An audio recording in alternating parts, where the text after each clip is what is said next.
2, 1, and go.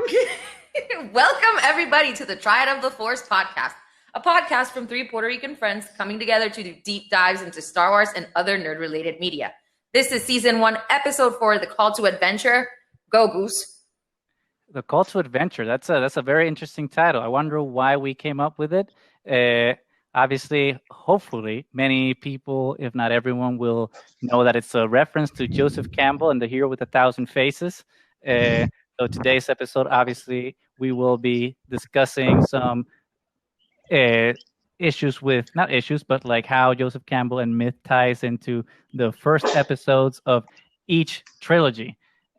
Which will be a big setup like for our next episode on October 3rd or 4th. We haven't really decided when it's going to be. We're actually very excited for it. We're going to have Ty Black from Wit and Folly. She's going to be joining us, and we're going to be discussing many things myth, all things Campbell, heroine's journey, etc., etc. So make sure to tune in for that one, since it's going to be a very lively conversation. It's going to be a lot of fun. Today, we're going to be discussing, as mentioned before, the first episodes of each trilogy. So we will be discussing The Phantom Menace, A New Hope, and The Force Awakens. We're going to start debating which ones do we like better, but more so than that, which one works better as a setup for each trilogy, which one works better as a standalone movie. We're going to have like lots of cool discussions about those three movies. So it'll be part of a 3-part series, obviously, starting with the first chapter. Then we'll do another episode with the mid chapters of the trilogies. And then obviously we will conclude with the final chapters of the trilogy. We have a trilogy of our own? We will have a trilogy, but we will have maybe we can do a trilogy plus one, do like an extended edition type of thing where we add an extra episode where we discuss the trilogies as a whole, kind of like cap it up. I don't know. Maybe. Let's get crazy. Yeah. Okay. Before starting, though, I heard some news. I was talking, Nani, to your brother the other day, and he let me know that you have started watching The Clone Wars. What? Yes. And you didn't even tell us. I was kind of keeping it under wraps first. You were trying to hide it. I was trying to hide it. Because you're enjoying it, and now you're trying not to. I am enjoying it, but I still have the same issues with like that first season. There's like some continuity issues. I was talking with Wako, and he told me that the first 3 seasons are actually kind of like that. With they weren't necessarily released in chronological order. No. It is still super fun to watch. I obviously love Ahsoka, and the tip that you gave me, Mo, about thinking of Jar Jar as Darth Jar Jar the whole time, it really has helped a lot. Yes. I told you, it changes the whole perspective. It definitely works. So I think I'm at like episode 15 of season 1, so I'm almost done with season 1. Okay. And I will keep you updated when it starts getting better. Yes. Oh yeah, we should definitely coordinate some so we can rewatch some of those things with you, so we can have like a more educated discussion, because like frankly it's been a while since I've rewatched some of those episodes. So I need to refresh my mind on where you're at. I just know the first season isn't it's not the jammy jams. It's second season is when like things start blowing up and being really, really good. Okay. Well, I look forward to that. You should. Mo, you're doing a Rebels rewatch, or am I confusing you with someone else? You're definitely confusing me with somebody else, but that is not a bad idea. It's not. I mean, I stopped mine because Nani was going to do her watching watch. The whole thing. So I was like, let me just pump the brakes, since I just finished season 1, so I might as well just stop. And then we can watch it together. Then we can watch it together. Yes, I've been reading the new Thrawn book. Oh yeah. It's been so good. Yeah, really? I think both of you would really, really, really like it. Okay. I only have like one big issue with it, and that probably is me, because I can't keep track of normal names to begin with. But like, since all the goddamn names and the Chiss ascendancy are so complicated, it's just I can't keep track of any of the names or remember who's what. It's like I feel like sometimes you lose. They say a comment or something, and they're like, "Oh yeah." I need like a PhD to like read this book, especially because I'm reading it really slow, and like sometimes I skip a day and whatnot. So it's just like, who the hell was like this person whose name is like 20 syllables long? You need like an index or a glossary.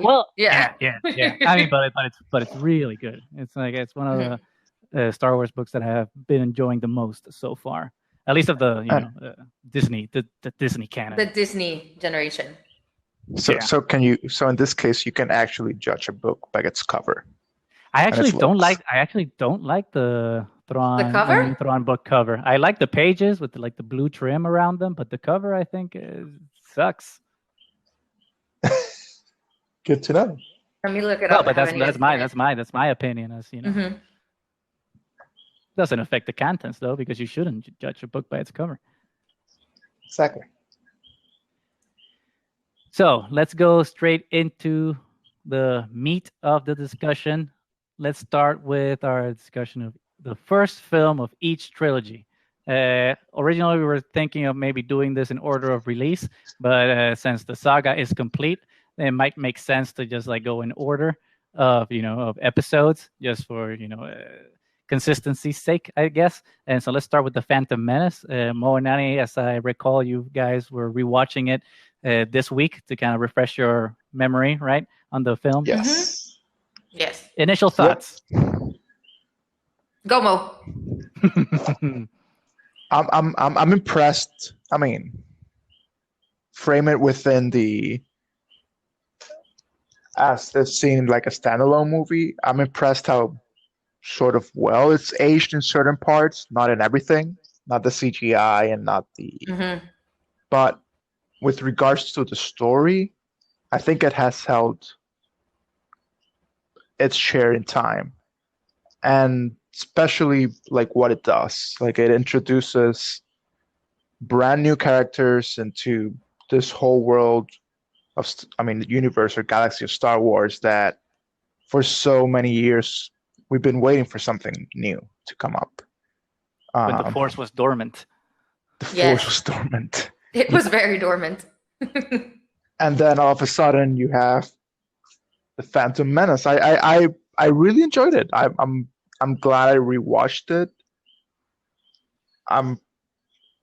I even Jar Jar Binks is an interesting part of the story now. I think it's aged well. How about you, Nani?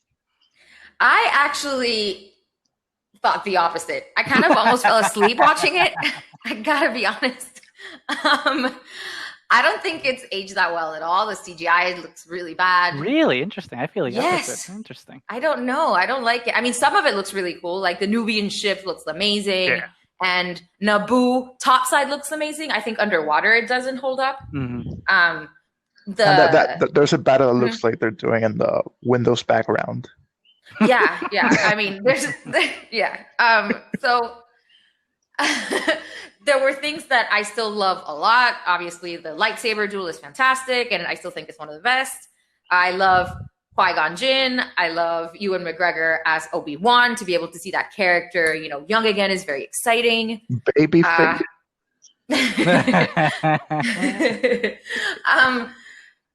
But I thought, even though the introduction of the whole politics thing is really cool and interesting, because it is really important to set that up and to set the stage for how, Palpatine's going to be able to create the Empire. But I think it was done in a very boring way, though. The dialogue is like stiff and unnatural at times. And in no moment during the movie do you really feel a sense of urgency. Like everybody's always like, oh, okay, we're stuck here. Oh, that's fine. We'll figure it out. I mean, there's never like you feel afraid for the characters. Barely ever. Maybe, in the lightsaber duel, but that's it. I mean, even when they find out that their ancient enemy, the Sith, are back, they're just like, interesting. Well, but I think that plays into like the hubris of the Jedi. They're like, oh well, this can't be true because the Sith have been defeated, so they don't feel urgency because they don't think it's true. So I think that kind of maybe, I don't know if that was the intention, but somehow I feel that I can see how that's a detriment to the tension of the film, but I think it also plays into like the attitudes of the Jedi during that time. I do agree with that. But you don't really feel tension at all throughout the movie, though. Not just that. But do you think it's because of the film itself, or do you think it's because that's the nature of a prequel? You kind of know you kind of know the major things. I think it's because of the well it's written, because we know what's going to happen in Rogue One, and Rogue One is amazing. True. But we don't know any of the characters, though. So and you don't know the details either, but you know what's going to happen. So yeah. You know how it ends. Yeah. You don't need to know all the details to know how it ends. We don't really know in the prequels any of the details. We knew some things, but we didn't know all the details. You can still have tension even though you know what's going to happen. Agreed. But you didn't like Phantom Menace when you saw it the first time. I didn't. I know. And the pod race doesn't even bother me that much because it actually brings some action into it, but it just takes forever. Just set up everything. It just takes forever. But anyway, what did you think, Goose?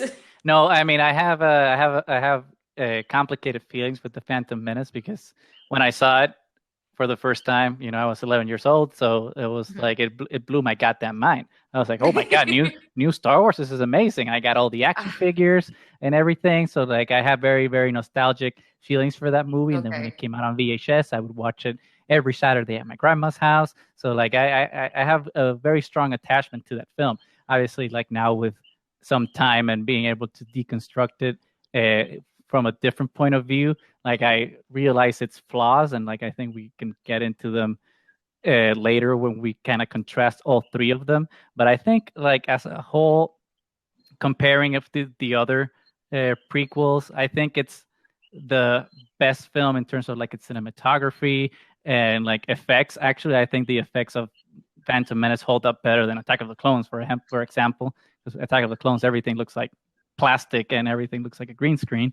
But I think Phantom Menace is like extremely, extremely underrated as a movie. I think it's actually the strongest of the prequels in terms of like as a piece of entertainment. I think Revenge of the Sith might be better in terms of like its story structure.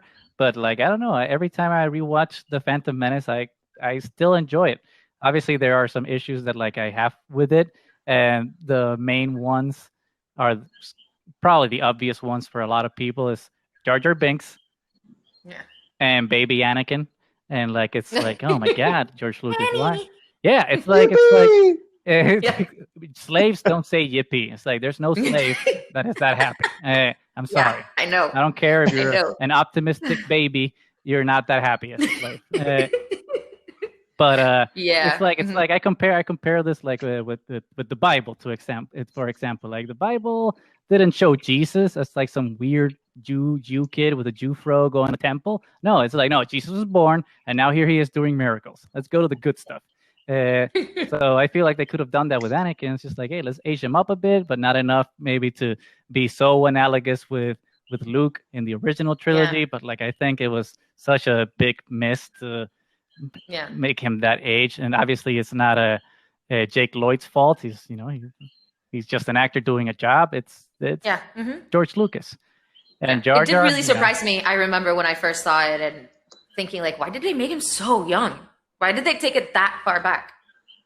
Which makes Padme and Anakin kind of creepy. It does. It makes it really creepy. It's like a horrible initiation of that love story. That love story creeps me out. I mean, for me, the creepy part of it is not so much like the age gap, because if it had been like she's 33 and he's 23 or something, like it's not as weird anymore, obviously, because you're consenting adults. But like when he's like, I don't know, how old is he? 2 years old or something? And probably younger. He's probably like 8. And not just that, but she's like this, educated queen with like all these life experiences. So it's kind of like, I mean, what's there to like, where's this chemistry coming from? It's like he made you a little like a wooden bracelet, and I mean, a and you're necklace. Like, I care about you already. It's he creeps me out. It's weird. It's weird. Yeah.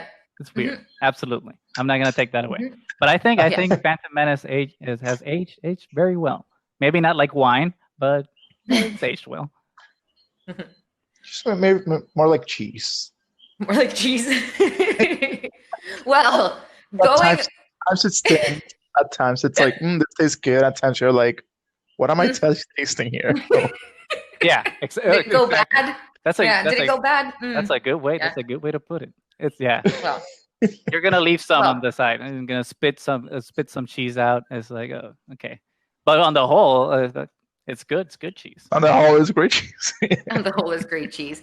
Well, anyway, moving on to A New Hope, one that I think has aged like fine wine, because I still think A New Hope is great. It's the best. I mean, we started with you, Mo. So, Mo, initial thoughts on New Hope. Initial thoughts on A New Hope. It's always a new hope watching A New Hope, honestly. Yeah, I know. I love it.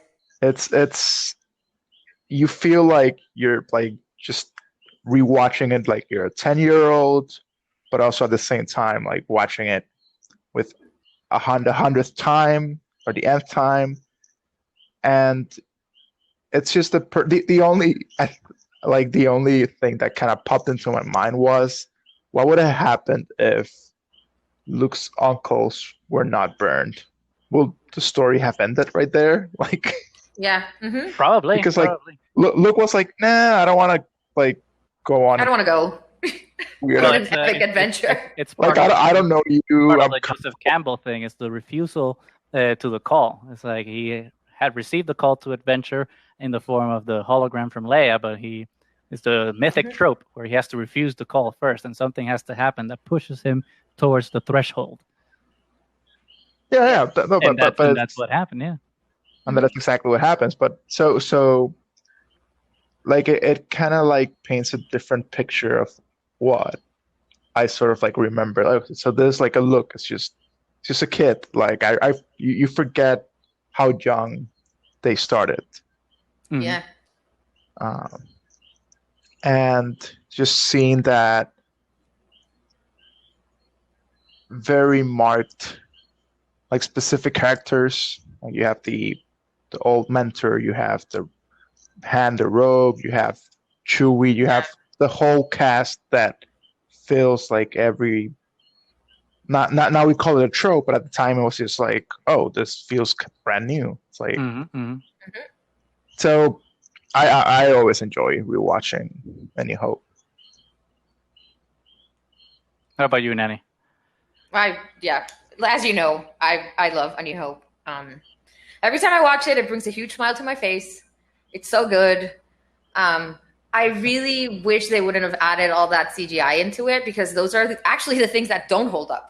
Especially Jabba the Hutt. Yeah. I mean, some of the things do, because, some of the shots of like the X-Wings were, refined and stuff like that. So that's fine. But the addition of Jabba the Hutt and all those, creatures walking around Mos Eisley just was completely unnecessary. So I wish they wouldn't have done that. But it's just a really, really well done movie, beginning to end. You really fall in love with the characters right away. And it's the fun adventure, beginning to end. It really, really is. And obviously the score is fantastic. It's, it's the first time you're hearing, the Star Wars score, and everything works so well.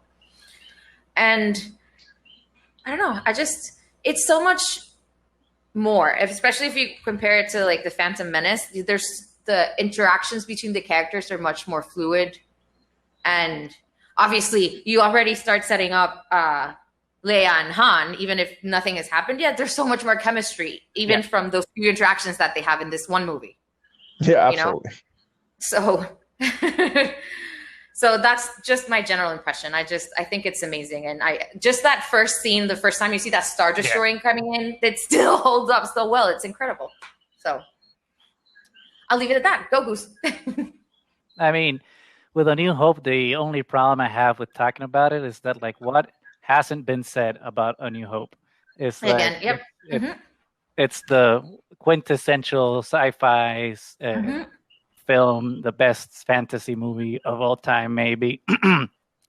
and like everyone else already said, it's just like it's the one that like started everything. The story and the story is just so good, and it's like very concise. It's everything that needs to be there is there. All the excess fat is trimmed off. Like it gives you the information you need to go where you need to go. It doesn't sidetrack to things that like you don't need for the story to develop, which I think was one of the problems with Phantom Menace. It kind of got distracted a little bit too much with the whole politics thing instead of being like, you know, precise on what you needed to know about that. If A New Hope is just like, bam, here it is. Darth Vader, he's dressed in black, he's really tall, and he kills people. He's the bad guy. And these guys, they're the ragtag team. They're the good guys. And go.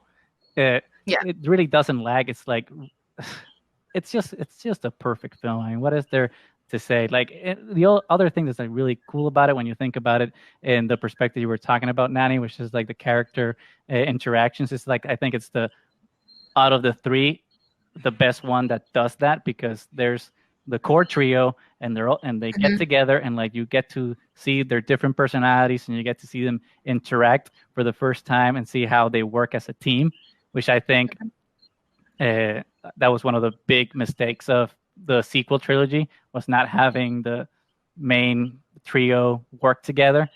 And even with the Phantom Menace, the shortcoming of it was that there wasn't really like the main trio. It wasn't like the plot structure of it wasn't, at least to me, wasn't as established as well for that film. So you kind of don't really know who the protagonist is, because it's, I mean, it's Qui-Gon, but is it Obi-Wan? But wait, Anakin's in the picture now. So Anakin's Vader. So he should be the lead, but he's really not, because he's just following around.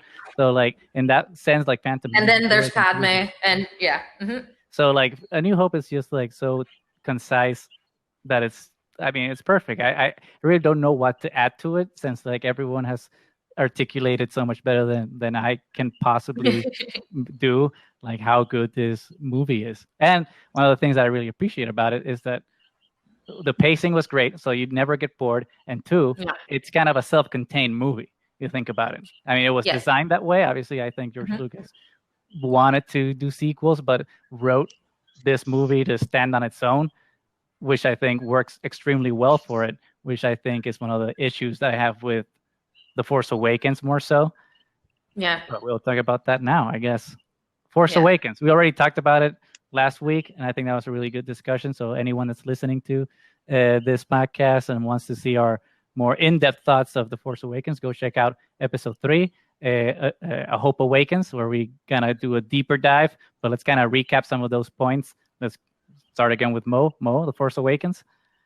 I think the perfect recap will be The Force Awakens is like A New Hope 1.5. Like it tried to be, it just ended up copying everything, but it was still a great movie to watch. And it also follows the same structure. Now that you mention it, Gus, I kind of see like the difference between one was planned to be a sequel, to have sequels, and the other might not. So that's an interesting take. But yeah, you get that trio back, the original cast back. You get the introduction of this whole new sequel trilogy cast, and it the whole pacing of the movie, everything works out fairly well. At least I've always enjoyed it. I was, maybe there's a little bit of like some gaps in how the pacing of the story kind of is at times. But all in all, it's a good start for trilogy. It just followed that same recipe that made A New Hope. And yeah, I think we all agreed that even though it is basically a copy of New Hope, it doesn't take away the fact that it is a good movie. It was a good way to introduce the trilogy again after so many people were, disappointed with the prequels. I actually enjoyed it. I know we talked about the fact that there's a cliffhanger at the end, and while it was fun to watch when it happened, in retrospect, when we thought about it, and Goose was the one that pointed this out because I hadn't really noticed, is the fact that because you leave it in a cliffhanger, you have to follow the next movie right after. So you don't give the characters a chance to mature into their roles before you bring in the second movie, which did a disservice to the entire trilogy, basically. So this one's the one that works the least as the standalone movie. And absolutely. Yeah. So that's basically a recap, from my end, I think. So if you have anything else to add, Goose? I mean, to add, you guys have, I think, said most of the things I feel about it. And one of the other things that I kind of don't like about The Force Awakens is that, I mean, even though I do love it, don't get me wrong, but that it's kind of heavy-handed reliance on nostalgia, one. Yeah. Which is the opposite of what George Lucas kind of did with The Phantom Menace, sorry. And, well, I mean, George Lucas did lean on nostalgia in, like, a very abstract way with A New Hope, with, like, the callbacks to Kurosawa and samurai films and, like, callbacks to Westerns. But that was, like, I think more, you know, a subtle nostalgia as opposed to Force Awakens, where it's just like, here you go. Everything you like is here. You know, like, X-Wing, you got them. TIE Fighters, you got them. Luke Skywalker's lightsaber, there it is. Which I think it's kind of like, I mean, it's great to see it all of a sudden, but then after a while, when you think about it, it's kind of like, wait, did you just like bait me with nostalgia instead of just giving me something good? Well, it is good, but like you kind of baited me on it. Yeah. And then like the whole mystery things, it's just like, I think they lean too much on like setting up questions. Yeah. Instead that of just, never really got completely answered. Exactly. Like the whole stupid, like, well, we talked about it ad nauseum in the last video, but I still have to harp on it. The whole stupid thing with the lightsabers, just like, you didn't pay it off. What was the point? It was like, you said like a good story for another time. When's the other time? I want to know. Yep, doesn't pay off. And the cliffhanger is just like, what are all these questions? Just tell me. Like, there are things, we need to like discover as you unwrap the trilogy, but like you can't just be like, okay, we're just gonna explicitly put this big question here and put it on screen very obviously so that you're interested, instead of being like more nuanced, like in A New Hope, where it's just like Obi-Wan tells the story of Anakin and Vader, and it's like, there's a mystery there, but he kind of said what happened, but you still want to know more about it without being like too heavy-handed, like, oh, but is that what actually happened type of thing. You know what I mean? And then obviously the cliffhanger, which was a double-edged sword. It's amazing to end the movie that way, but on the other hand, it's kind of like, as we saw, kind of shot itself in the foot there. Yep, it totally did. But The Force Awakens is still great. Yeah, it is. I agree. So anyway, there's some things we wanted to discuss, about them now that we've talked about the initial thoughts. We want to find out, what do you think? Which film sets up the trilogy better? Anybody gonna answer it? That's complicated. It's complicated because I think there's things to say of all three, obviously, but I think in terms of like setting up a next one, I think it's between the Phantom Menace and The Force Awakens. Probably, I think The Force Awakens sets up the trilogy better just because of how heavy-handed it does it. with the whole Luke Skywalker has vanished, and then obviously the cliffhanger with him. So that's a very obvious setup that is done so blatant that it's kind of like, well, that it did it. So that's the obvious answer. But I think Phantom Menace could also be a contender for best setup because it's not heavy-handed. It's like, hey, we have Anakin finally be accepted as a Padawan learner, and like the mystery now of like the Sith and what's going to happen, and like who's the master, who's the apprentice, all that mystery with Palpatine, even though it's the problem of a prequel, you already know that Palpatine is the master, but like it still sets up but that's next at movies. the end when you see like that scene when you see, oh, who's the master, and Jar Jar's in the back frame. Oh my god.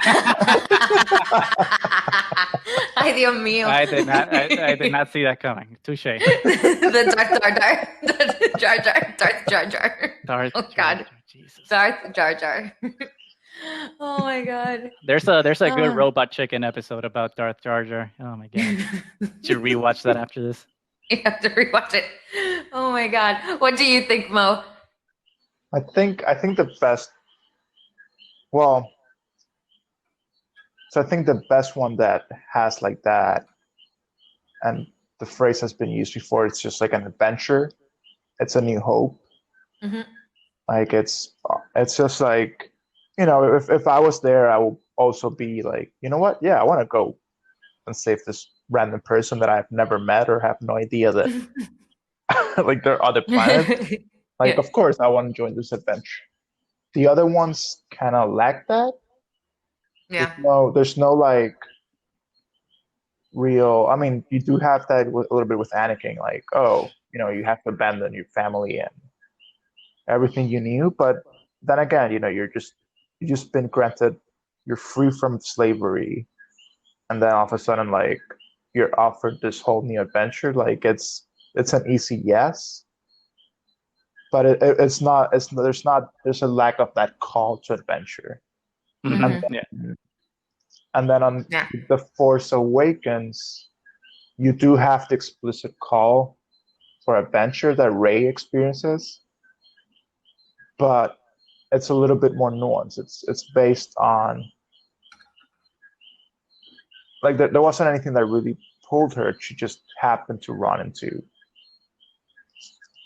Yeah, I agree. I mean, she's definitely a reluctant heroine, which isn't a bad thing at all. But I think one of the shortcomings of The Force Awakens and how it establishes Rey's call to adventure, now that you're talking about that, is like she doesn't, at least how the movie presents it, and obviously this is in my opinion, I don't think it does a good job in like showing her like switch from like just wanting to help out and return BB-8, but still go back to Jakku, to like being like, okay, I'm committed to the Resistance, and I'm gonna go find Luke Skywalker. I think that was kind of like, okay, well, like, it kind of felt like, okay, well, I mean, she got the lightsaber and she fought, so now she's gonna go find Luke. There wasn't like, I don't know, I felt it needed a little more, like a one scene or something, or some dialogue that kind of transitioned her into like accepting like her role in the adventure.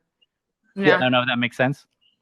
I agree with you. Yeah. Mm-hmm. Or even, it could be the lack of like, and that could be a difference. Like in A New Hope, you clearly had Obi-Wan as the mentor, and Obi-Wan had like introduced Luke to the Force, but then Rey's mentor is Han. Yeah.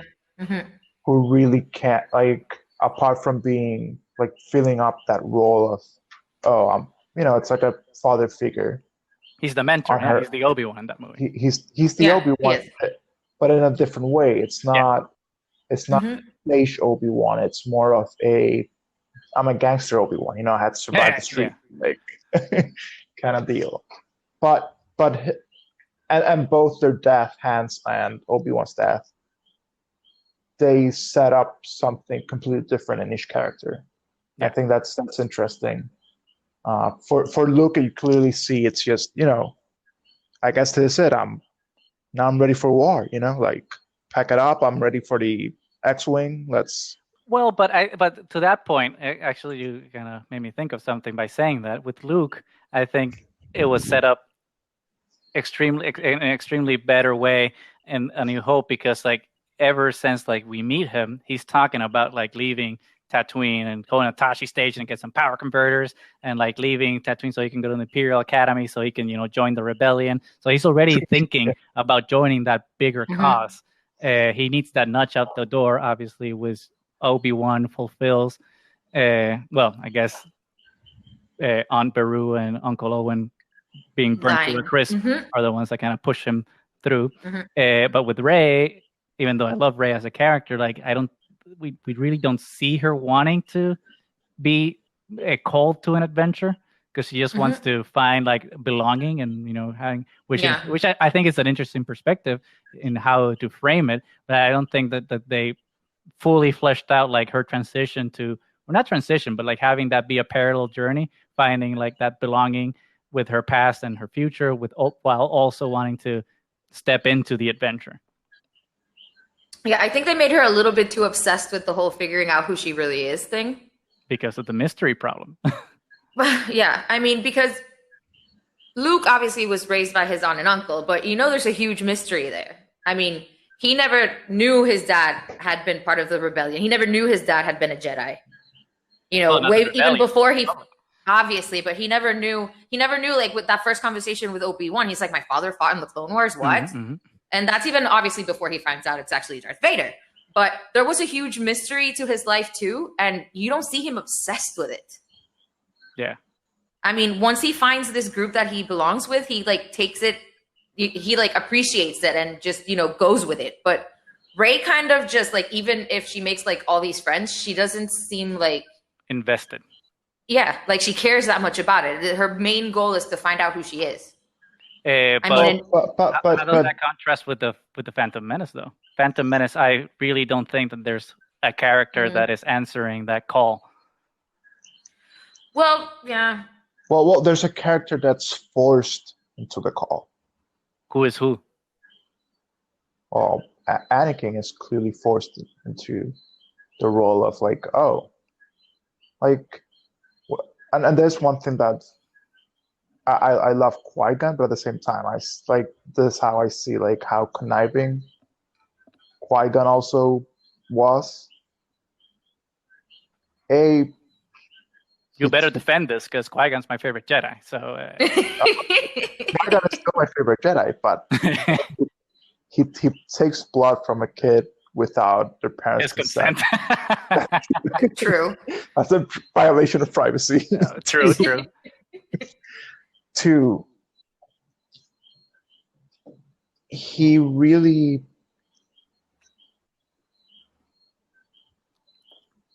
does manipulate that whole situation once he figures out that this kid might be the prophetic kid. I mean, I think it seems that way because we don't get to see what he would have done as Anakin's master, obviously because he cloaked. But I think he would have. I don't think he would have been as conniving as Mo, as you were saying, had he been able to, train Anakin. Like I think he would have let Anakin cheat, and go to Tatooine and visit his mom, maybe, or at least try to free her after the fact. I think Qui-Gon was conflicted in what he was doing. Yeah. Mm-hmm. But he did save him from slavery. Yeah, for selfish reasons. Yeah, but he still freed him from slavery. There's still a net positive. Anakin, I mean, there's a positive there. Well, he freed him from slavery just because he was betting. Like, he had nothing to lose. True. And at the end of the day, he probably could have just taken the kid. Like, just wiped out the lightsaber and be like, hey, I'm taking the kid. That's it. Yeah. Here's my lightsaber, talk to it. Even though technically I think, Mo, you're right, that like Anakin is the one that's like answering that call of adventure. I think it's only technically and kind of forced into it. It's not like, because he's not the protagonist of the movie, right? He's not the one that's like going through the motions here. I think that if we were going to choose a protagonist, it's probably Qui-Gon. But that's why, in a way, that it sets up.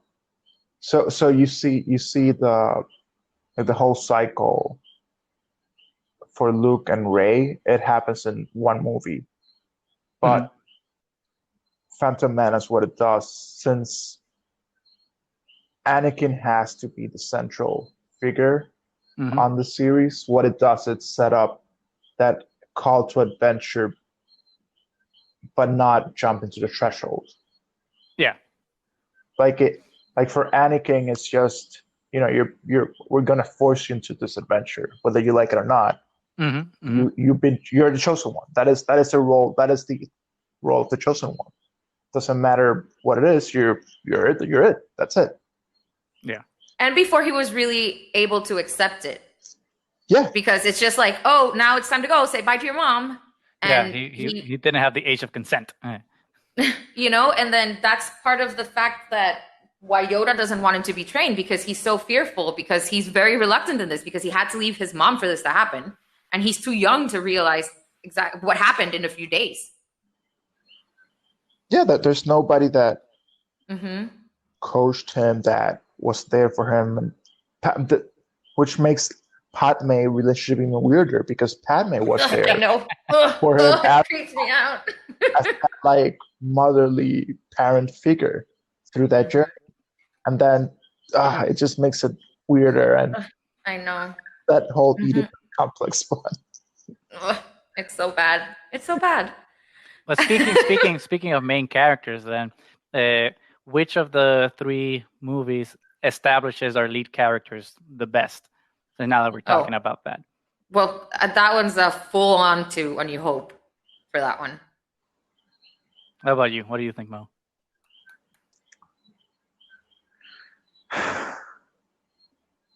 I'm gonna say there's a more nuanced characterization for Rey, so I'm gonna say TFA. Okay.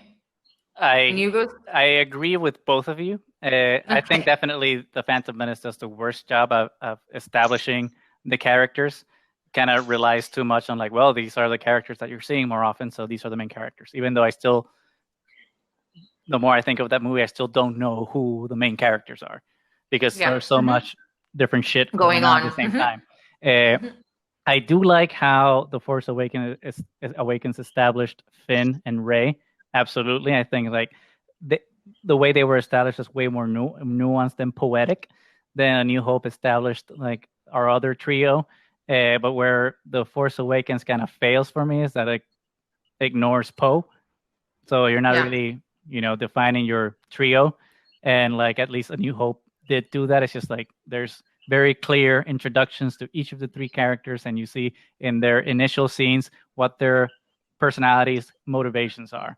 So I think ultimately The Force Awakens A New Hope edges in just because it did it for everybody very well. But The Force Awakens is a close second just because of the approach it took into like how they introduced those characters. Aside from the fact that moving forward, those main characters do not continue to be the main characters. Rey does, but Finn and Poe are not the main characters as the trilogy continues. Well, they are in The Last Jedi, not in The Rise of Skywalker. But they're even in The Last Jedi, they're kind of relegated to the side story, But there's what's different from The Force Awakens with the other ones. The Force Awakens adds the story of the bad guy as part of as an important character. Like on A New Hope, you just have it's just the personification of this the worst thing I could come up as a space thing that I will fear. That's a good point. Yes. It's just an idea. It's just the embodiment of that idea. And on the Phantom Menace, even though you do have a little bit more interaction with the Sith, it's still that mystery of like, Darth Maul never says a word. Like there's not a single word that comes from Darth Maul's mouth. And well, he does say. Well, he has like 2 lines. Reveal ourselves to the Jedi. At last, he has like 2 lines. Like 2 lines, but yeah. But then on which works, to be honest. It works. No, it actually works. I mean, I used to be like really upset that he was underused, but it's actually kind of cool that he's in it for such a small amount of time because the times that he does show up, he's so impactful. Yeah. Oh, absolutely. It's like I love that character. Have you guys ever seen? Nani, I'm pretty sure you've seen it because I probably made you watch it at your place. But these videos, I forgot what the YouTube channel was, but there are these videos called "What If Episode 1, 2, and 3 Were Good." And I remember one of the things that they were establishing, which was two things that blew my mind. One was in A New Hope, instead of making Alderaan, make Alderaan Naboo. So that then it kind of ties into the Phantom Menace, and you give a shit about them blowing up a planet because now you know the meaning of that planet. And then the other thing is like which is tying into what Mo was saying, keeping Darth Maul alive through Phantom Menace and into the other movies, so that it gives Obi-Wan motivation to avenge like his master and keep like this main antagonist going on instead of like all these disposable villains through all the films. Yeah. I thought that was really clever because then like you give Darth Maul something else to do. I mean, he can still be like this mysterious villain from the shadows, but like he's still around to haunt Obi-Wan and give him like more dread and like regret in his life as he's training Anakin, because he still has the specter of doom that destroyed his master going in the world and wreaking havoc through the Clone Wars, right? So I think there would have been some value there, like in keeping Darth Maul instead of just being like, well, this is a guy that looks really cool, he fights really well, but we're just gonna dispose him. And it actually would have made then Obi-Wan like a darker character as well. so that he would feel even guiltier when Anakin goes into the dark side, because it would have been partly his fault. And then why he takes the completely different approach when he tries to train Luke, because he learns from his mistakes. Exactly. Yeah. And then, so it would have been more nuanced if it would have happened that way. Absolutely. And then that ties into, though, what Mo was saying about like Kylo's introduction, which I didn't think about that, because you always think, at least me personally, I always think of like the heroes' introductions, right? I didn't really consider the villain's introduction, and like that's a very good point. Presenting Kylo Ren through the framing that they did, especially with that opening scene, it's like you cannot deny that is your family. I was like, okay, great. Now we know there's more to this guy. It's a good point. I'm gonna think about that one tonight. It's gonna be no, it is really interesting, because the problem with and why we really wanted those prequels is we wanted to see how Anakin becomes Darth Vader, and you don't really get that in the prequels. You don't see it as well as you do unless you watch the cartoons, which so unless you watch the animated series, you don't really get that character development done well enough that it's satisfactory. I remember when I finished watching the original trilogy and being like, but that didn't satisfy for me how Anakin becomes Darth Vader at all. So I think I don't know. It would have maybe, like you say, Gus, been better if they would have started with him a little older, So, because basically you're wasting an entire movie of Anakin, being yippee and midi-chlorians and whatever, So... I mean, I do think that the ingredients in the prequels were there for like the reasons that Anakin fell, and I think they're really interesting concepts. But like in terms of like it's more in terms of like the execution and the writing and dialogue, more so than like the reasons being there. Because like, I mean, when I look at it objectively, I was like, I mean, these are things that like really make sense for Anakin's downfall, especially now when I contrasted with Kylo Ren in the sequel trilogy, which is like the inverse situation in a way. I think it's clear, but the problem is that like a movie should just like do it efficiently on its own without you having to necessarily just think about all these extra things around it. Well, because that's the problem, because even though it's a character you already loved, he was written in such a way that you don't really care. Like when he falls to the dark side, you don't really care. It's just like, oh, okay. Well, now he's Vader. I mean, that scene when like he is being when he's walking up the steps and killing the younglings, that's intense. But I feel that one scene is the only time he feels like Darth Vader in the entire trilogy. Not just that one. And like for me, the big one is like when they put the mask on him for the first time, and then they're like cutting that with like Padme's funeral. I was like, God damn, George! Like sometimes you missed the mark, but when you hit it out of the park. Oh yeah. That scene, like the death in light of Padme, with like after giving birth and giving hope to the galaxy and dying at peace, and then like Vader being reborn in fire and technology into like a life of torture. That analogous image is kind of contrasting image. Sorry, is like it was very powerful. It was really good. And I remember the movie theater when that mask comes down, the whole theater was quiet. And then when the mask just hisses and the air comes out and then of you it, see the air moving. And everyone just starts cheering. Oh my God, I still get goosebumps thinking about that. Yeah.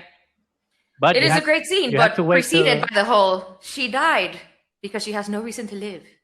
Like, what is that they said? Oh, medically, she's fine. Somehow, she lost the will to live. It's like, what? We got technology here. We got billions of dollars of space technology. Yeah, it's like, this makes no sense. It makes no sense. But anyway, we're getting completely out of track because we're talking about the last ones in a trilogy. We're supposed to be talking about the first ones. Okay, guys? Reining you in. Yeah, that happens when you're drinking some wine, which, by the way, I forgot to ask everybody. What's everybody drinking tonight? Mo? Tonight I'm drinking Solán de Cabras. Wine. It's a natural spring water. You've been tricking us lately, Mo. It sounds so fancy. Yeah, I know. It is a fancy water bottle, and Crystal, it comes from. Does it come from Spain? Oh. Well, he's got some fancy schmancy water. Yeah, I got some fancy smashy water. And I also have a sour gummy. Sour gummies? You're eating sour gummies? Yes, magical sour gummies. I see. Okay. You always gotta add something there on the side. Yes. Yeah. Now, are you doing your what is it that you do? Vodka. You're doing vodka, yeah? No, I'm Scotch today. Scotch? Which Scotch? Black Label? Yeah, some Johnny Walker Black. You can never mess with the classic. Yep, I know. What about you, Gus? I'm doing for nostalgia's sake, I'm doing Marqués de Cáceres. It's a Spanish wine that I used to drink when I was studying abroad in Spain. Always brings back good memories. Very smooth wine. Having a good time. Hopefully, I don't forget any names as this goes forward. But like I did, like I have multiple times. It happens. It happens. Let's see. Something that I was thinking about. I want to see your guys' opinion. Which movie has the best third act, i.e., the best final battle? Oh, okay. This one's rough, I think. Yep, this one's rough. I have points I like about all of them. I don't know if any of them completely wins over the other ones. Obviously, the air battle at the end of New Hope, the trench run, everything, it's a classic. It's just, I still get goosebumps when I watch them flying through the trench. It still works. You see Darth Vader flying for the first time. It's seeing the Death Star blow up. That one scene when you think Han has left them and then he suddenly shows up in the Millennium Falcon and saves him. I mean, it's all great. And then obviously Luke really truly using the Force for the first time. Yes. Yeah. But then the Phantom Menace has what I think one of the best lightsaber duels there is, and then you use Qui-Gon Jinn, which still kind of makes me want to cry.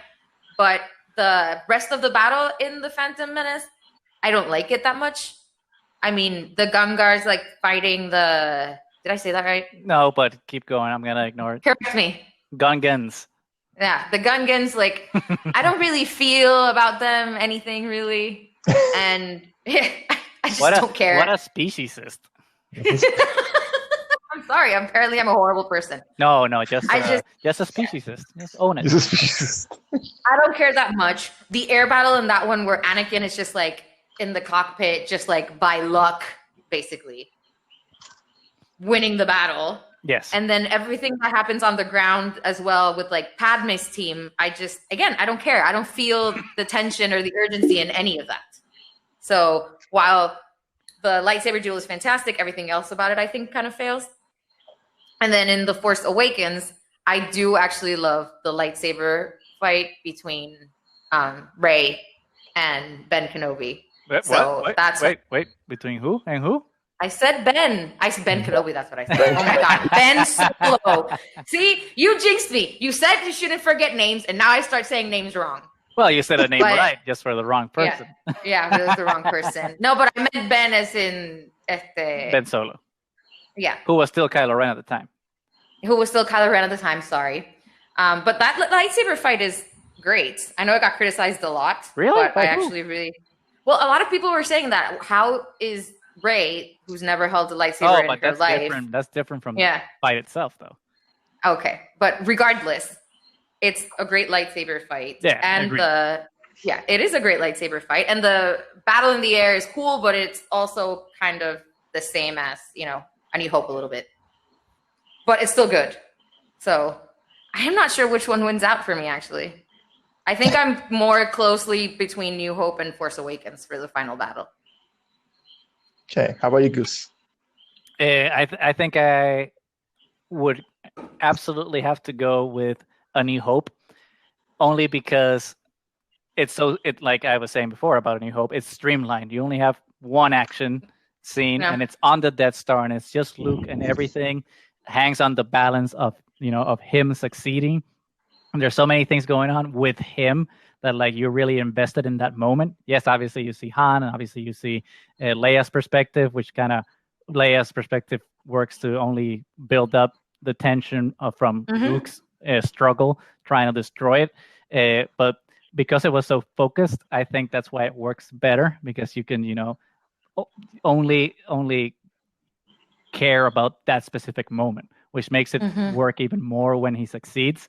I think second would be The Force Awakens, because there's two things going on, right? The space, it's not even space because they're on the planet. The trench run on Starkiller base, and then the lightsaber fight. And I think they both work because you don't have to like think about the too many things at the same time, and like both things narratively work very well, I think. But the problem with the trench run and Starkiller base is that we saw it before, so it's kind of like they're gonna blow it up. That's fine.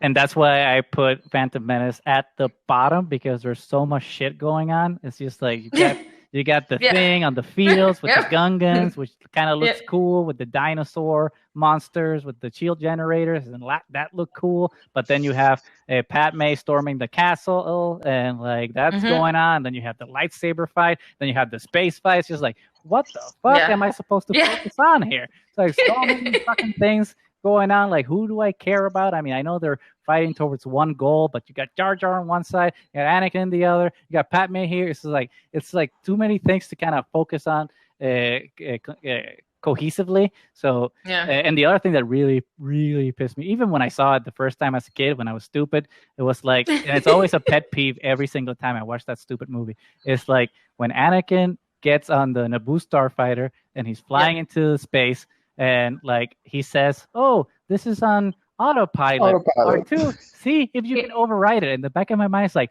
what the fuck? Who goes into a space battle on autopilot? That is the only time you do not want autopilot. It's like, what the fuck? What the fuck? That does not make any goddamn sense.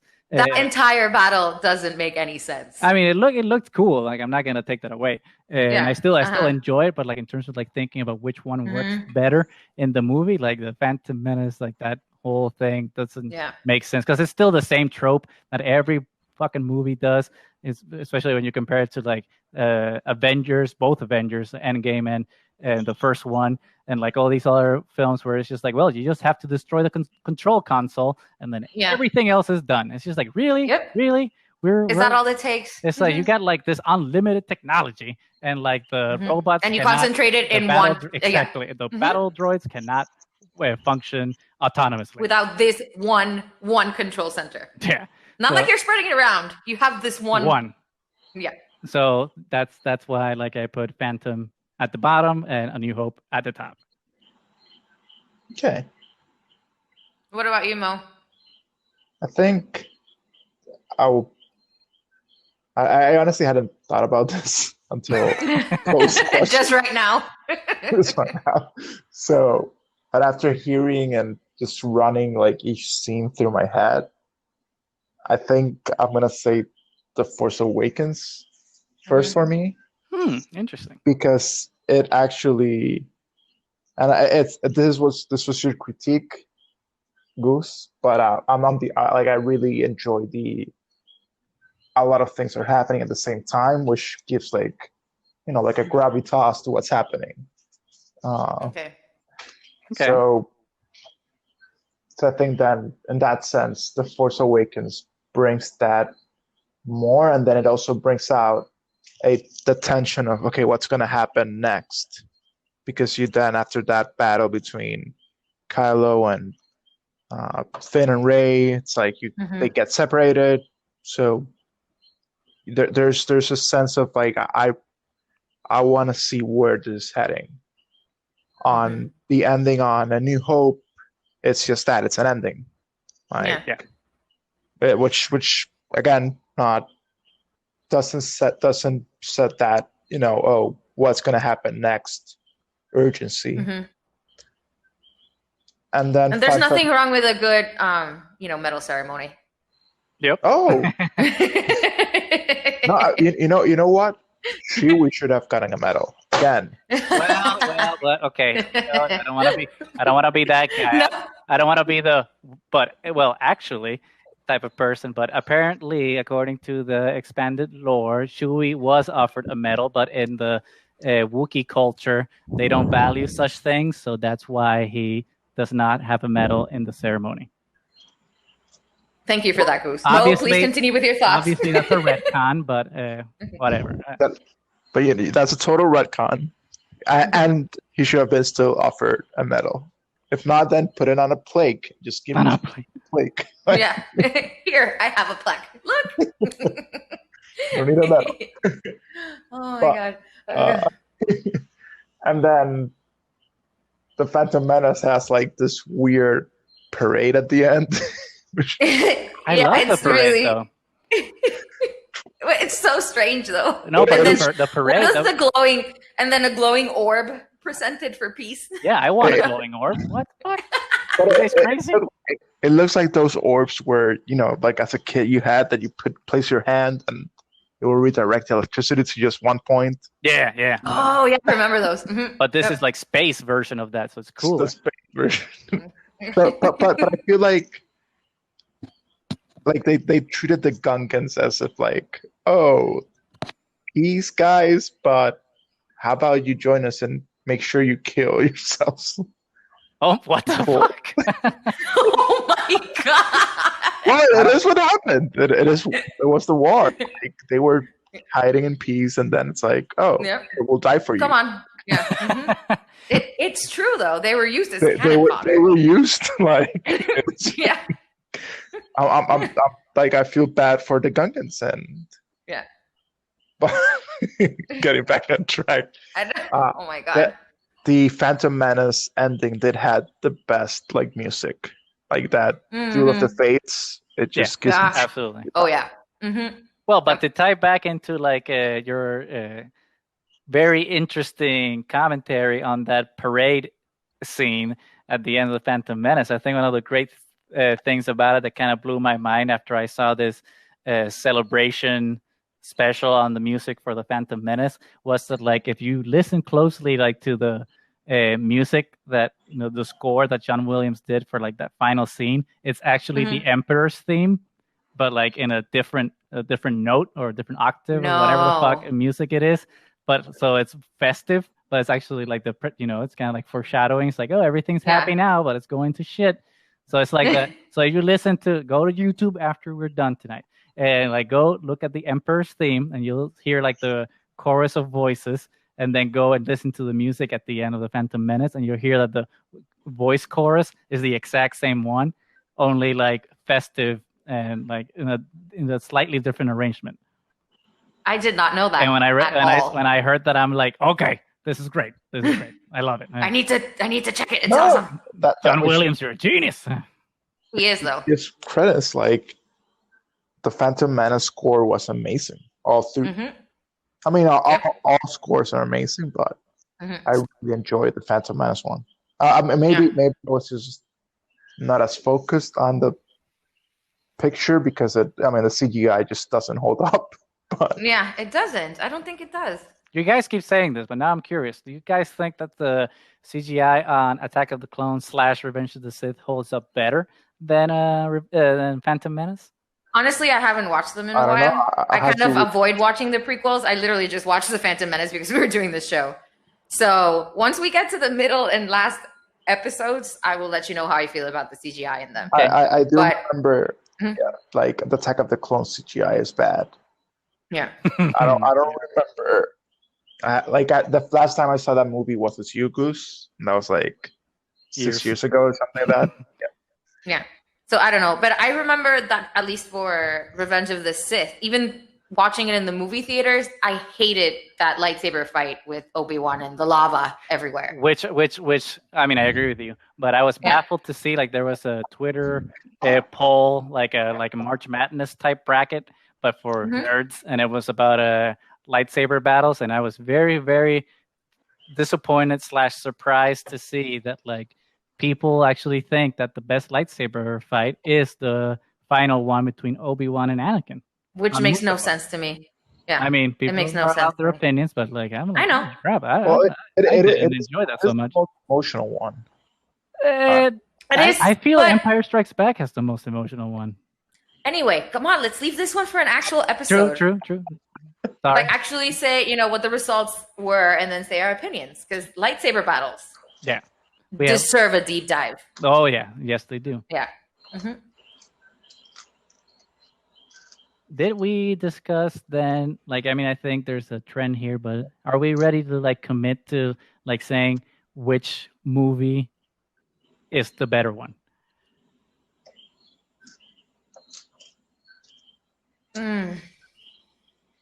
Honestly, it's A New Hope. No, no contest.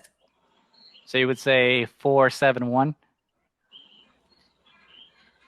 Yeah, I would say A New Hope, Force Awakens, and then Phantom Menace last. Moe? I think in terms You might have of lost like, Mo. yeah, Okay. no. There he is. In terms It's of like the sour gummies. sour gummies. I will say that 4-7-1. I think that's the appropriate that order. will be the appropriate order. I don't know, like, but they all stand by themselves. Like I honestly enjoyed all of them. In fact, I think there's 4-7-1. Absolutely, there's no contest. 4-7-1. Yeah. But I think there's something to be said that, like, I think despite what everyone's opinions are on Last Jedi and the other prequel films, I think, and I could be wrong, but I want to see your guys' opinion on this. I think that at least the first film of all three trilogies are pretty strong films to begin the saga with. I will agree with you on that. Yes. Yeah. Well. No, I'll say A New Hope kind of stands as a standalone movie. Like, if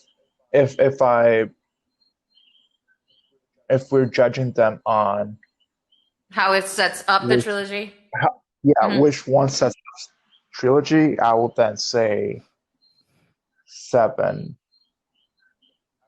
Actually, that could there's more even like open ends on Phantom Menace. It could even be 1-7-4.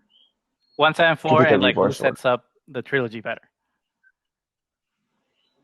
Who sets up a trilogy that I want to watch? Okay. Gotcha. Next. See, I don't agree with you though, because even though A New Hope is and can be a standalone movie, Phantom Menace can be a standalone movie as well, by the way.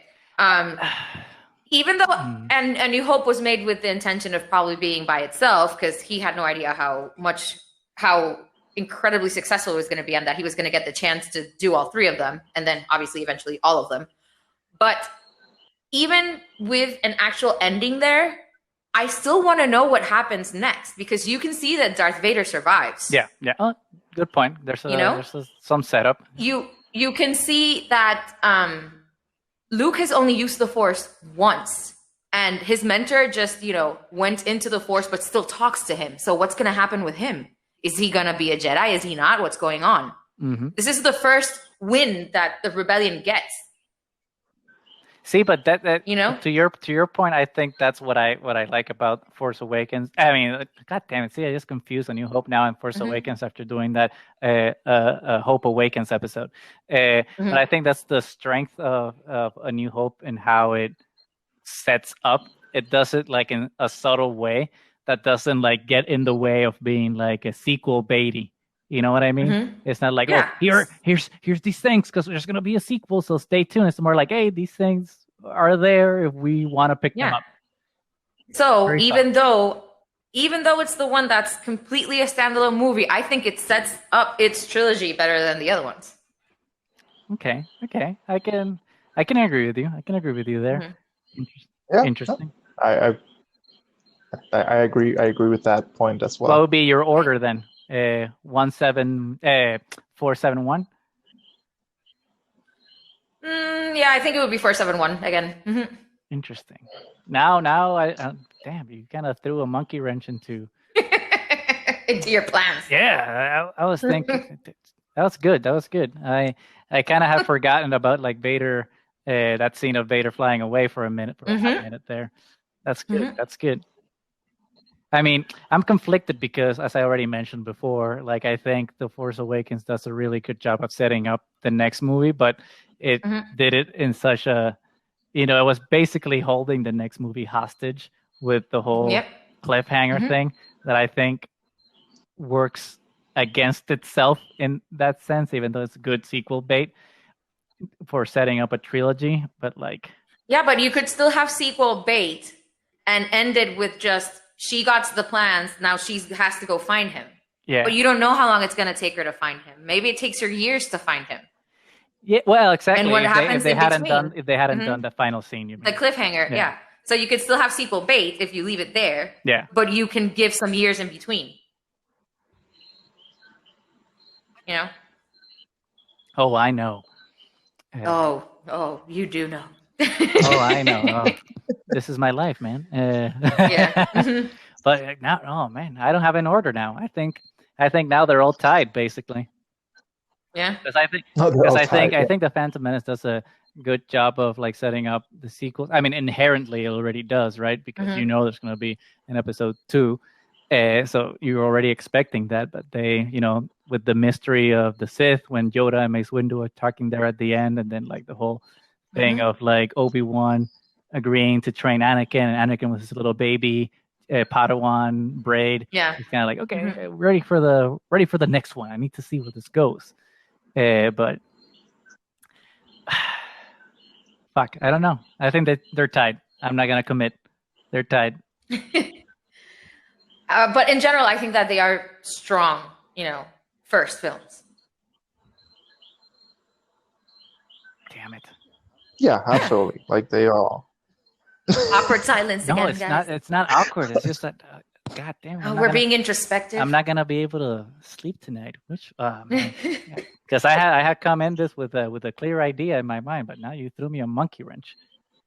Well, this is what happens in conversations. What was your clear idea? Well, I was leaning towards like your same order, Mo, where like A New Hope was at the bottom, but like after Nani threw that like a little nugget there, monkey wrench. I'm like, God. It's subtle. I'm glad I served my purpose. It's subtle, but it works. It works. I'm glad I served my purpose to annoy you, Goose. Yeah. But now let's go into like the final phase before signing off. Then we talked about like the more technical, I guess, aspects of like the things that we liked, didn't enjoy, of like all these movies, which ones we like better and whatnot. Let's go more into some of the things that we discussed earlier about more of the mythos and Joseph Campbell type things, and let's circle back to the call to adventure, and let's dissect then to kind of wrap this up. Which movie does the Joseph Campbell myth of the call to adventure better? New Hope. Mo? Yeah, I have to agree that the best call to adventure, like following Campbell's like hero's journey, will be A New Hope. I mean, it's a play-by-play. How does, I agree, but let's go into it because otherwise it'd be boring. How does The Force Awakens fail? And I think it's important to like talk about Force Awakens first, since it's the most similar in terms of structure. So let's talk about how does The Force Awakens fail? Who's gonna start? Well, you asked. Nani. Yeah, no, but I thought I heard you saying it's like you were gonna start talking, so you start first, Mo. No. I'm putting you on the spot. Go, Mo. You're putting me on the spot. Wide face. I think it doesn't really fail. It's just not as strong.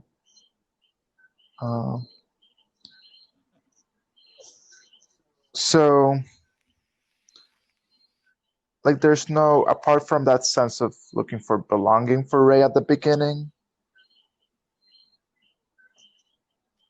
there's really no sense of her looking for a change either. Yep. And that's one thing that, and Nani, you were saying a little bit earlier about the Phantom Menace being kind of like everybody and everything is like stagnant and like boring, and it kind of ties up to that idea that that's exactly what happens. That's the pre-step to the call to adventure. There's just this either the need to change or the stagnation. So and the Phantom Menace the stagnation is just puppets. It's just there. Mm-hmm. So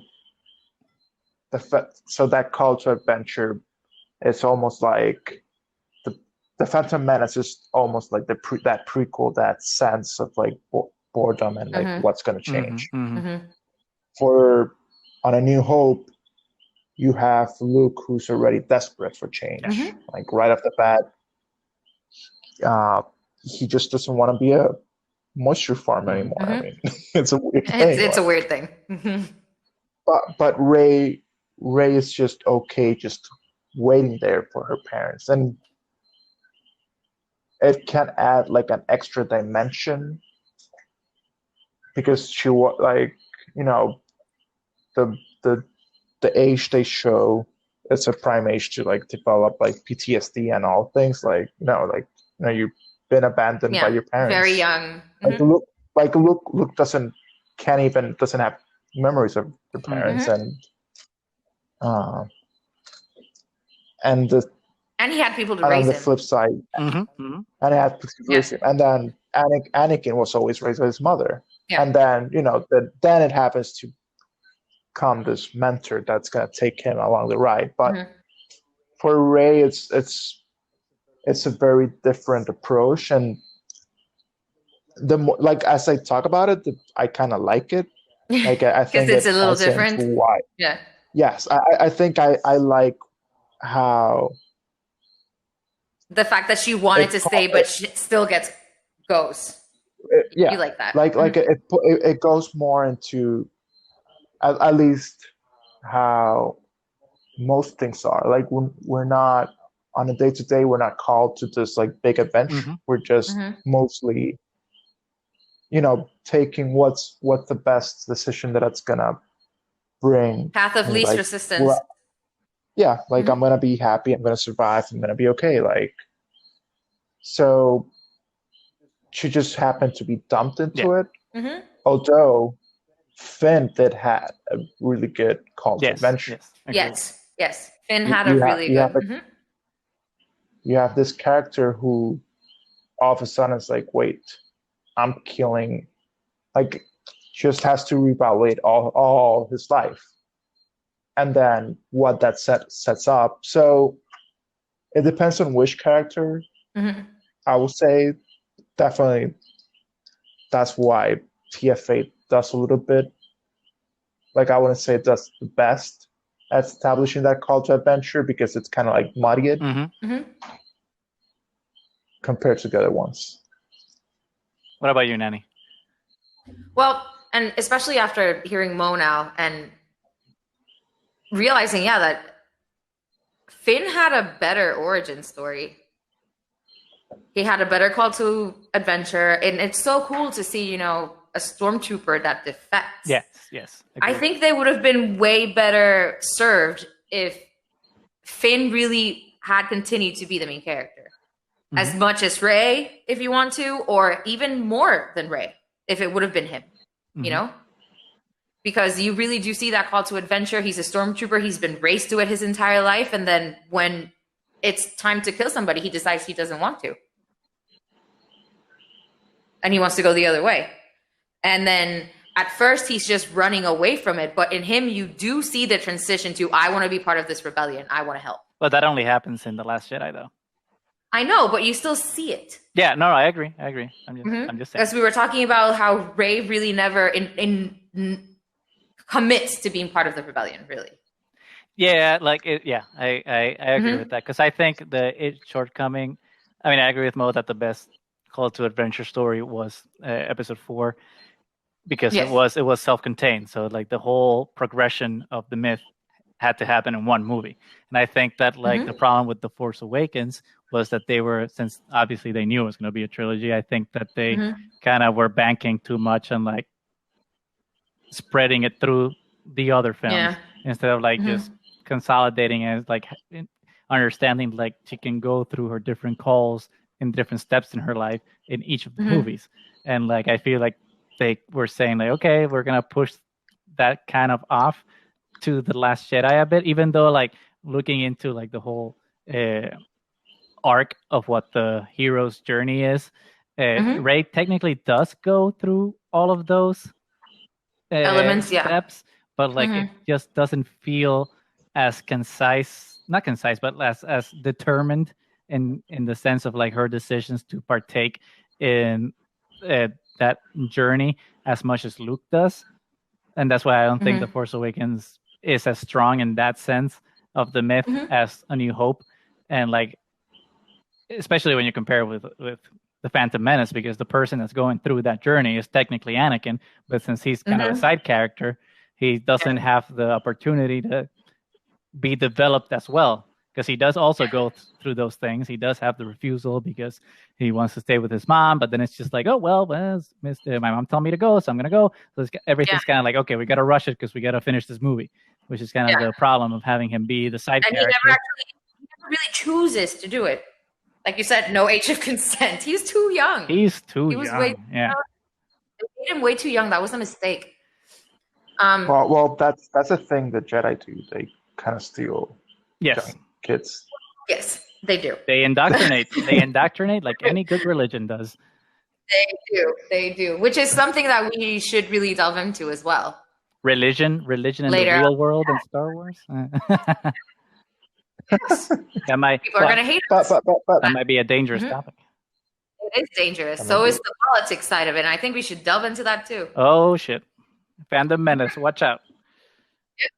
I think we should. It's, elections are in November. I think it's a good time to talk about the politics. Okay, well, I'll add it to the list. We'll add it to the list. But I guess heading back to the actual A New Hope is the one that it establishes every element of that mythology. Like you have this character who goes from and ultimately what the hero journey is about is how you grow up, how you become from somebody you're not doing anything for society to being that member for society who just works for it. And you see it look from the beginning, just being that average, whatever being a moisture farmer is, being bored out of your life, to being eventually being a leader in this rebellion. And the fact that you see that full transition. I sorry to interrupt. No, I finished. So go. No, I was just going into what you were saying and it's not only the growth of the character, but the fact that at the beginning, even though he was raring to go, it's one thing to imagine going and one thing for it to actually happen. Because he's super excited about it, but when the opportunity shows up with the Leia message, he's like, nah, you know what? I'm going back home. Like, I want adventure, but theory and reality are two completely different things. The refusal of the call. Yes. And that I remember when I watched it, I've watched it a million times, but I always kind of remembered that it was because of the Leia message that he wanted to go and save the princess. But as we have said before, it really is when he goes back and sees his aunt and uncle burn to a crisp that he's actually like, okay, this is happening now. Because I have nothing holding on. And it's really interesting though, because we're going to talk about the middle chapters in the next later episode, but I think it's interesting you bring it up in that way because it ties into The Last Jedi, because The Last Jedi, Luke goes through his hero's journey again, because it's not until he also has the refusal to the call to adventure, because Rey brings him the call when she gives him the lightsaber and he refuses it and he doesn't want to, and then especially when he sees the Force bond that she was having with Kylo, and he's like, no, fuck this shit, I'm not fucking joining it because this is going to wreak havoc on the galaxy. But then what is the thing that makes him cross that threshold? Leia's message. And he goes through that whole cycle again until I think Return of the Jedi established Luke as the mythic hero because he won, at the end of the day. But I don't think it's until Last Jedi that you actually see him become the mythic capital M hero, especially when you see Broom Boy and his little friends with the little figure of Luke Skywalker, the legend of Luke Skywalker. So I think that's really interesting to look at it in that way, that you can have that journey in each of the movies and you don't have to kind of spread it out through all three of them. It's like it's a continual thing that the hero has to struggle with. That's why it's a cycle. It's not, it's not a straight line. Yeah, no, and the hero journey is not supposed to end once you come back. Mm-hmm. Like it's just gonna happen sequentially over and over again.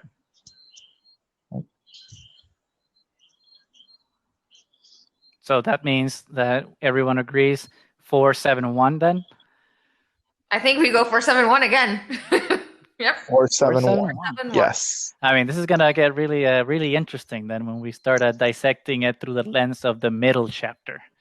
Because then it changes. Because then it is the same but different, because it's a new journey in terms of like the story of the hero in that movie, but it's still the middle chapter of the journey, with even though they're going through the journey again in a micro scale, if that makes any sense. Yeah, it's like a micro journey. I'm looking forward to see what we're gonna discuss with Ty next week, since she's pretty much the master of all these Joseph Campbell myth deconstructions. No, I can't wait to see what she adds to this. Oh yeah, we might be. I hope so. I hope to learn a shit ton from that. Have my mind blown continuously here, so I can't even contribute. I hope my mind is blown so much. I think it's going to be that will be the goal. Forward to that, listeners. Say that again. I think it's going to be amazing. So listeners should look forward to our episode 5. Yes, definitely. Listen to that, and like everyone that's going to listen to that episode, make sure to listen to our previous episodes. And if you like it, make sure to leave us a rating or a comment on Apple Podcasts, or to like and subscribe on the YouTubes. It helps the channel a lot. And if you have Twitter, follow us. We occasionally have some quirky and interesting tweets, so you might enjoy following us. So don't forget to do that. Please. That's at Triad. At Triad of the Force. Are we signing off, guys? I think it's a good time to. May the Force be. Yeah, I think it's a good time. An hour and 30 minutes. So, yeah, we're good. So in general, 4-7-1. 4-7-1. 7-1. Yes. Mm-hmm. That's definitely the title of our show. 4-7-1. Hashtag or a hashtag. Yeah. Hashtag. Yeah. Well, anyway, love you guys. It has been fun. As per usual. It has. As per usual. Well, everybody take care. May the Force be with everybody. May the Force be with everybody. Signing off. Bye. Sign off. Bye.